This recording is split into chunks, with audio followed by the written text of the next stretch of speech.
Therapath will provide your practice with one testing kit per patient for evaluation of small fiber neuropathy. Kits are shipped to your practice via overnight service. As soon as the shipment arrives, remove the kit from the shipping container. Open each kit for proper storage. On top of the cooler, you will find a requisition form and a shipping information card. Inside the cooler, Therapath provides one return pack, one punch biopsy kit, and one set of fixative vials. Store the fixative as indicated on the biohazard bag and note the expiration date. PLP fixative is good for 28 days and requires refrigeration. Zamboni's fixative is good for up to 1 year and can be stored at room temperature. At the bottom of the cooler is an ice pack that needs to be frozen for the return shipment. The other components should be stored at room temperature until needed. The sterile skin biopsy punch kit contains adhesive bandages, forceps, a punch tool, scissors, alcohol swabs, iodine swabs, and gauze. You will need to provide gloves, 2% lidocaine with epinephrine, and an injecting needle. Therapath has established reference values for 5 standard biopsy sites. The proximal arm site is located on the lateral surface midway between the shoulder and the elbow. The distal arm site is located on the upper surface of the forearm, 5 centimeters above the wrist. The thigh site is located 20 centimeters below the iliac spine at the level of the pubis.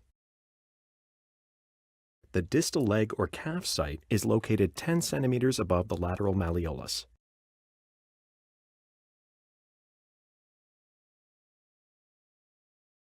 The standard foot site is located on the dorsum of the foot over the extensor digitorum brevis muscle.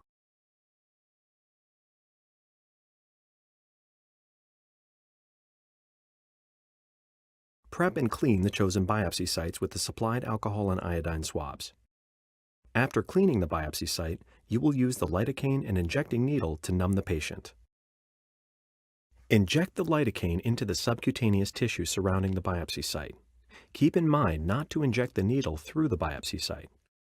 With the lidocaine, create a bleb or bubble underneath the dermis. Check that the area is numb before performing the biopsy. While waiting for the injected area to numb, cover the patient's leg with a surgical draping. The next step will require the punch tool, scissors, forceps, and the appropriate number of specimen vials. Keep in mind that you will need 1 labeled vial per sample. Apply pressure to the skin with the punch tool. As you are applying pressure, rotate the tool back and forth so that it punctures the skin. Insert the tool the full distance of the metal head and remove the tool from the site. With the forceps, carefully grasp the sample from underneath the epidermis and use the scissors to remove the sample. Should the sample remain in the metal head of the punch tool, use the plastic stylus to eject the sample into a vial. This illustration serves as a guide to appropriate sample collection. The epidermis, the epidermal nerve fibers, the dermis, sweat glands located in the dermis, and nerve fibers surrounding the sweat gland. The illustration now shows the metal head of the punch tool penetrating through the epidermis to the dermis to a depth of 4 millimeters. By going to this depth, you are capturing both the available epidermal nerve fibers and sweat gland nerve fibers. Again, it is important to grasp the sample from underneath the epidermis to avoid damaging the nerve fibers. When placing the sample in the fixative vial, ensure that the sample is floating in the fixative and not stuck to the screw threads at the top of the vial. Therapath provides 2 adhesive bandages and gauze. After the procedure, cover the biopsy site with the supplied gauze and bandage. The patient should leave the biopsy sites covered for 24 hours with your original.